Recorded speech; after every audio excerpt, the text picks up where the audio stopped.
नमस्कार साथियों, स्वागत है आप सभी का आपकी अपनी पाठशाला पर। मैं हूं अंकित अवस्थी, आप हैं मेरे साथ में रियल न्यूज एंड एनालिसिस में। पटना हाईकोर्ट ने हाल ही में बिहार सरकार के द्वारा दिया गया जो 65% रिजर्वेशन कोटा था उसको रद्द कर दिया है और कहा है कि यह राइट टू इक्वालिटी के खिलाफ है। पटना हाईकोर्ट का यह फैसला अब दिमाग में बहुत सारे प्रश्न लेकर आता है। पटना हाईकोर्ट का फैसला, प्रश्न नंबर 1, 65% कब हुआ?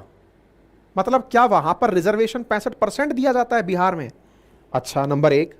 तो फिर वो जो ईडब्ल्यूएस का आरक्षण है 10%, वो भी है क्या? नंबर 2। नंबर 3, अब अगर ऐसा हुआ तो क्या होगा, इसके बाद के क्या रास्ते हैं?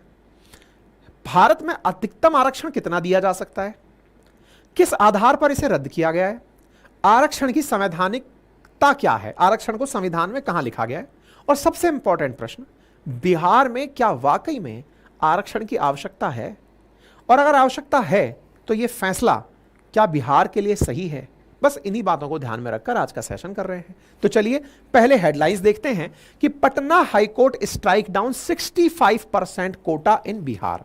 पटना हाईकोर्ट ने अपने द्वारा जो 50 से 65% जो रिजर्वेशन किया गया था बिहार गवर्नमेंट के द्वारा पिछले साल, उसे रद्द कर दिया है कि नहीं, ये आपको नहीं मिलेगा। कहां कहां नहीं मिलेगा?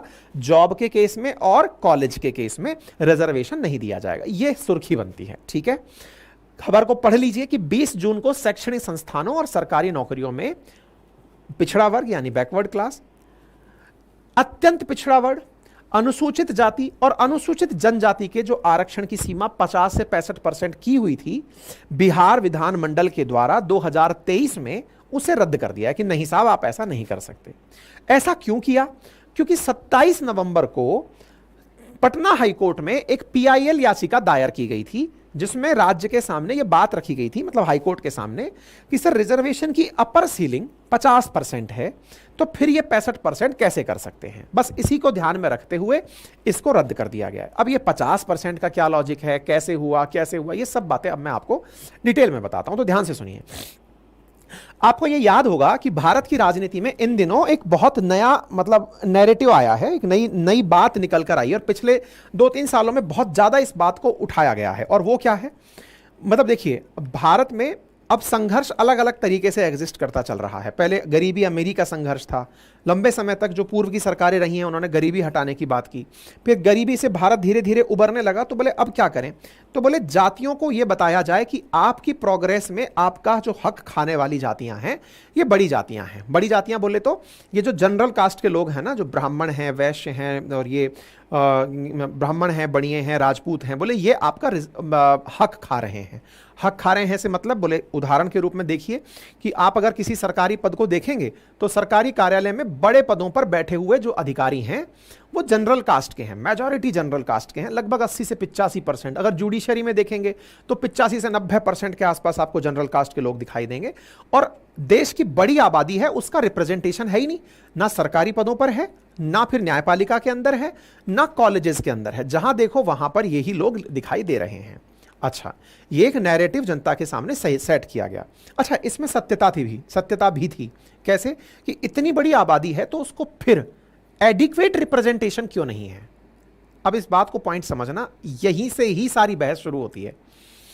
एडिक्वेट रिजर्वेशन क्यों नहीं है, यानी कि पर्याप्त, माफी जा रहा हूं, एडिक्वेट रिजर्वेशन का मतलब है कि एडिक्वेट रिप्रेजेंटेशन क्यों नहीं है। एडिक्वेट रिप्रेजेंटेशन का मतलब हुआ कि पर्याप्त प्रतिनिधित्व क्यों नहीं है। बहस यहां से शुरू हुई और यह लॉजिकल है। आप सोचें कि अगर किसी सेक्रेटरीट में आप जाएं, सचिवालय में आप जाएं और वहां पर आपको पता चले कि इस सचिवालय में आईएएस अधिकारी, पीसीएस अधिकारी जो बैठे हैं, इनमें मेजॉरिटी लोग जनरल कास्ट से बिलोंग करते हैं, तो बड़ा सवाल बनता है कि साहब जनरल कास्ट के लोगों की जो प्रतिशत है वो बहुत कम है और उस राज्य के अंदर और उस देश के अंदर जो अदर बैकवर्ड क्लास है या ईबीसी है या एससी एसटी है, उनकी पॉपुलेशन बहुत है, उनको वहां पर प्रतिनिधित्व क्यों नहीं मिल रहा है? तो यहां से एक बहस शुरू हुई। इस बहस में एक अंदर छुपा हुआ प्रश्न रह गया और वो ये है कि आप ये क्यों कह रहे हो कि जनरल कास्ट की इतनी पॉपुलेशन नहीं है जितनी इनके पास में सीटें हैं? तो इसका मतलब यह हुआ कि कहीं ना कहीं ये इस बात की क्लैरिटी नहीं थी लोगों के बीच में कि देश में कौन सी जाति या राज्य में कौन सी जाति कितनी है। तो आप पूछेंगे मतलब, हमारे देश में जब भी जनगणनाएं हुई हैं हर 10 साल में, तो उन जनगणनाओं के नाम पर जनगणना सोशियो इकोनॉमिक क्लास के आधार पर हुई है कि कौन किस स्तर का है, कौन किसके समाज का है, कौन कौन से धर्म से है। इस तरह की गणनाएं तो हमारे देश में हुई हैं। जाति के आधार पर जनगणना आज तक हमारे देश में नहीं हुई। तो फिर बिहार राज्य ने जनता को ध्यान में रखते हुए कि सरकारी पदों पर जो अच्छे पद हैं उन पर एडुकेट रिप्रेजेंटेशन के मामले में, यानी पर्याप्त प्रतिनिधित्व के लिए बिहार की जितनी आबादी है उसके हिसाब से वहां पर प्रतिनिधित्व प्राप्त नहीं किया है। तो बोले क्या करें? तो बोले बिहार में जातिगत जनगणना करवाई जाए। ये वहां पे काफी बड़ा राजनीतिक मुद्दा भी बना। राजनीतिक मुद्दा बना और राजनीतिक मुद्दे के चलते लोगों ने जबरदस्त तरीके से राजनीतिक पार्टियों के साथ में अपने आप को जोड़ा और ये पाया कि हाँ साहब ये तो होना चाहिए। तो उस समय बिहार के अंदर जब सरकार हुआ करती थी, नीतीश जी की सरकार थी, लेकिन तेजस्वी जी के साथ थी, यानी कि जेडीयू प्लस आरजेडी गठबंधन था। बकायदा इस मामले को बहुत हाईलाइट किया गया। राहुल गांधी जी ने इस मामले को पूरा नेशनल मुद्दा बना दिया कि भाई मैं पूरे देश में जातिगत जनगणना करवा दूंगा, क्योंकि लड़ाई जो है ना वो असल में इस बात की है कि टॉप पदों पर बैठे हुए जो लोग हैं उनमें अधिकांश जनरल कास्ट के लोग हैं।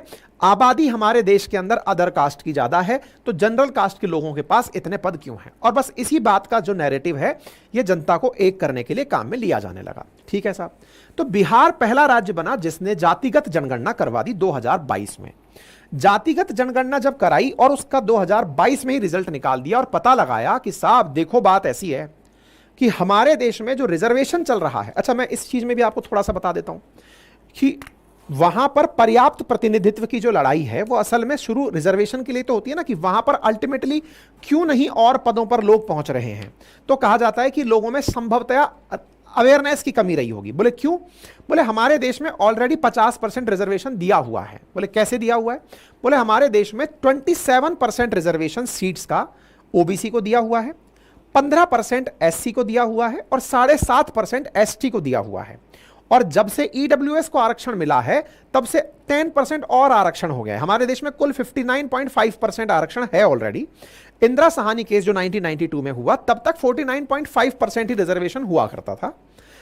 इस बात से बिना प्रभावित हुए कि आबादी ओबीसी की कितनी है, इस बात से बिना प्रभावित हुए कि other backward class ST SC 50% से ज्यादा हो सकते हैं, फिर भी आरक्षण 50% के दायरे में ही रखा। अच्छा मैं यहां पर एक बात की और क्लैरिटी आपको देता हूं कि जब इस तरह का क्लासिफिकेशन आप सुनते हैं कि हमारे देश में रिजर्वेशन कुछ इस प्रकार से रहा कि भाई 50% तो जनरल को और 50% में बाकी लोग, जैसे 27% ओबीसी, 15% एससी, 7.5% एसटी। ये शुरुआती मामला था जब तक ईडब्ल्यूएस नहीं आया था, लेकिन यह समझ गलत है। बस इसकी वजह से भी बहुत ज्यादा विवाद रहा है। वास्तविकता में ऐसा नहीं है। हमारे देश में जो रिप्रेजेंटेशन दिया जाता है ना, वो किस तरह से दिया जाता है वो समझिए। इतनी सीटें यानी 49.5%, ये 50.5%, ये 49.5%। इनका मतलब ये नहीं है कि ये 50% सीटें जनरल की हैं, नहीं। इसका मतलब ये है कि यदि ये लोग जनरल की कट ऑफ में आते हैं तो ये जनरल का तो सीट ले ही पाएंगे। मतलब ऐसे समझिए कि 100 लोगों की एक लिस्ट निकलनी थी, उसमें से टॉप 50 जो लोग हैं जिसको रिजर्वेशन से मुक्त रखा गया है, अगर उस मुक्त लोगों की लिस्ट में कोई भी बच्चा ओबीसी का, एससी का, एसटी का आता है तो वो इस लिस्ट में जनरल की सीट पर, जनरल सीट पर यानी जिस पर रिजर्वेशन नहीं है, उसको तो वो ले ही लेगा।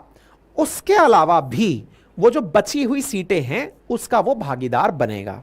इसका मतलब समझिए कि अगर कोई व्यक्ति 27% ओबीसी में आ रहा है, इसका मतलब यह हुआ कि वो 50 प्लस 27 पर है, यानी कि वो 50% सीटों के लिए भी एलिजिबल है और 27% सीटों के लिए भी एलिजिबल है।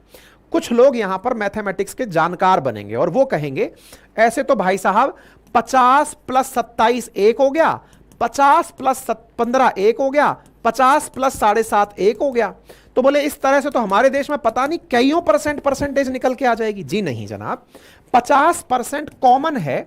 इस 50% में 27% वाला ओबीसी, 15% वाला एससी और 7.5% वाला एसटी भी इन वाली सीटों के लिए फाइट मचा सकता है। ठीक है, इन सीटों में वो पहुंचता है तो वो जनरल की सीट पर कंसीडर किया जाता है, तभी जाकर के रिजर्वेशन का मतलब रहता है।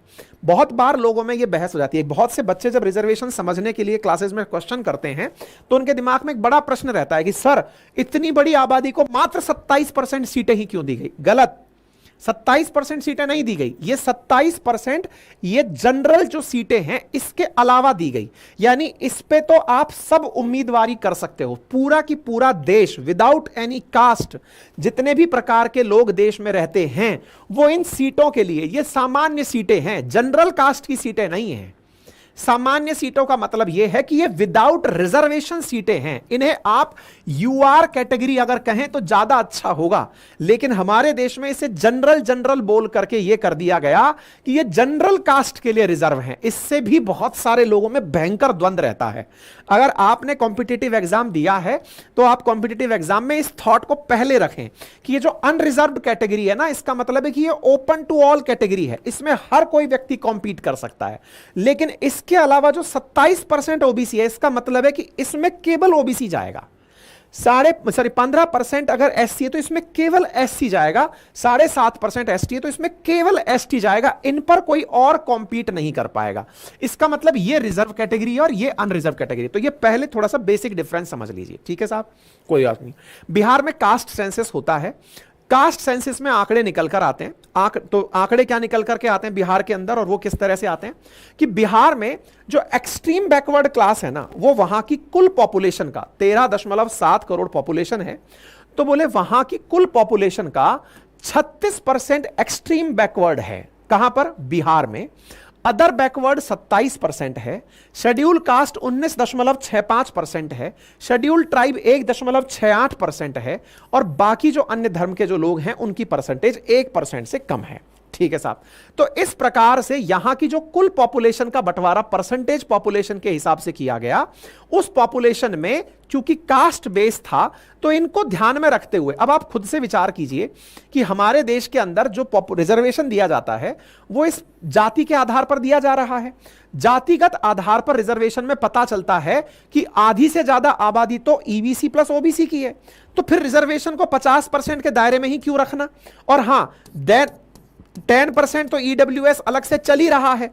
तो जनरल कास्ट के लिए, हां एक चीज मैं यहां पर और ऐड कर देता हूं, ये जो 50.5% है, जब से ईडब्ल्यूएस आया है तब से ये 50.5% से 40.5% रह गया, यानी कि उसमें से 10% एक्सक्लूसिवली केवल और केवल इकोनॉमी वीकर सेक्शन जो कि जनरल कास्ट से बिलोंग करता है ना, उसके लिए दे दिया गया है।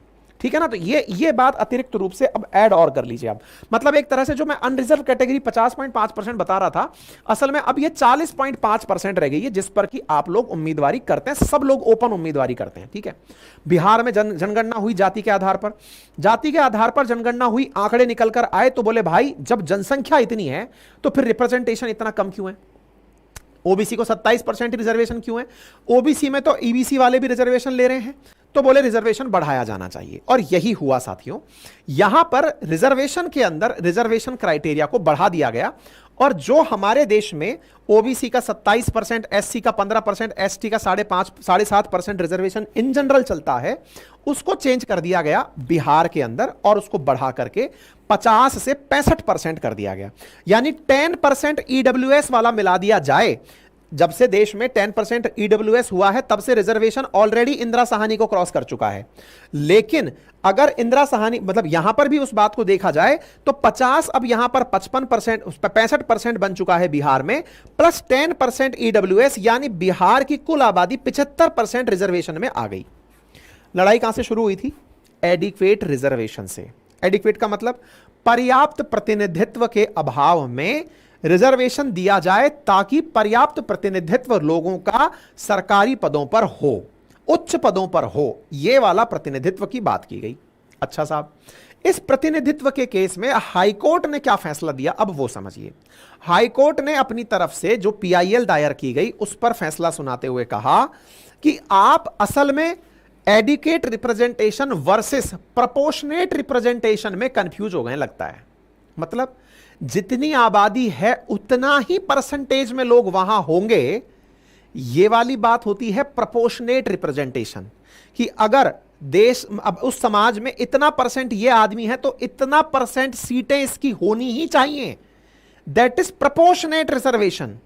वहीं दूसरी ओर है एडिक्वेट रिप्रेजेंटेशन, यानी कि पर्याप्त मात्रा में इनका भी वहां प्रतिनिधित्व होता रहे। ये दो बहुत बड़े कॉन्स्टिट्यूशनल आर्ग्यूमेंट हैं। पटना हाईकोर्ट ने कहा कि आप प्रोपोर्शनली रिजर्वेशन नहीं दे सकते। आप अगर ये कह रहे हैं कि हमने इसलिए रिजर्वेशन दे दिया कि इनका प्रोपोर्शन आगे बढ़ जाएगा, मतलब इनको हम अब मतलब इनका जितना प्रतिशत है उस आधार पर हम प्रोपोर्शनेट रिजर्वेशन दे देंगे, नहीं। इसके स्थान पर आप पर्टिकुलर जो जाति है उसका वहां प्रतिनिधित्व बढ़े, इसका प्रयास कर सकते हैं।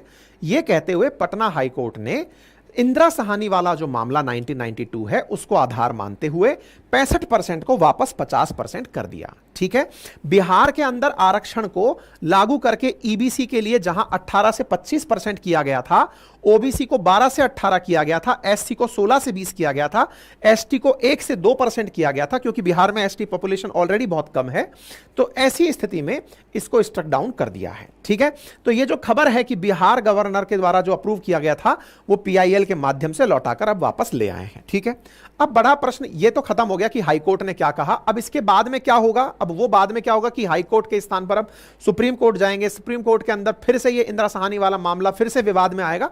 अब ये सब चलते रहेंगे। तो इंदिरा साहनी वाला मामला 1992 में आया था, जहां पर रिजर्वेशन का जो क्राइटेरिया है वो 50% रख दिया था और उसके बाद की जो अन्य सीटें हैं उन्हें अनरिजर्व कैटेगरी के अंदर डाल दिया गया था। ठीक है, इसके ऊपर ऑलरेडी हम बहुत बार मामले कर चुके हैं इंदिरा साहनी वाले मामले के ऊपर। ठीक है साहब, चलिए अब ये वाली बात मैं आपको समझा चुका हूं। अब सवाल बनता है कि बिहार में असल में आवश्यकता क्यों है, आरक्षण की आवश्यकता क्यों है? तो सबसे पहला कारण निकल के आता है कि बिहार में आरक्षण की आवश्यकता, जहां मैंने एक और एडिक्वेट रिप्रेजेंटेशन की बात की कि सरकारी पदों में कॉलेजेस के अंदर उन लोगों को जो ओबीसी, ईबीसी, एससी, एसटी से हैं उनका पर्याप्त प्रतिनिधित्व नहीं है, इसलिए रिजर्वेशन होना चाहिए, तो जग जाहिर है। उसके अलावा और क्या है? उसके अलावा है बिहार राज्य के अंदर सामाजिक आर्थिक पिछड़ापन। सामाजिक आर्थिक पिछड़ापन इस हद तक है कि यहां पर प्रति व्यक्ति आय देश में सबसे कम है, मतलब पर कैपिटा इनकम राष्ट्रीय औसत का मात्र 30% है। यानी कि एक तरफ अगर कोई 2400 रुपए कमाता है, $2400 कमाता है राष्ट्र के अंदर प्रति वर्ष, तो यहां का व्यक्ति $800 कमा रहा है। बहुत ही कम आय है उसकी। ठीक है, पहला कारण। दूसरा कारण क्या है? बिहार राज्य के अंदर सबसे कम पॉपुलेशन शहरों में रहती है, मतलब मात्र 12% लोग ही शहरी आबादी में रहते हैं। 35% राष्ट्रीय औसत है, यानी कि देश के अंदर जहां 35% शहरों में रहते हैं, 65% गांवों में रहते हैं, बिहार के केस में यह नंबर 12% पर आता है। नंबर तीसरा, राज्य में सबसे कम कॉलेज का घनत्व है। यहां पर 30% आबादी आज भी गरीबी रेखा से नीचे रहती है। यह वो कारण है जिसके लिए रिजर्वेशन आवश्यक प्रतीत होता है कि भाई इस कारण से इन्हें अगर रिजर्वेशन मिलता है तो रिजर्वेशन के दम पर इनका प्रॉपर रिप्रेजेंटेशन मिलेगा और रिप्रेजेंटेशन के चलते इनके समाज का उत्थान होगा।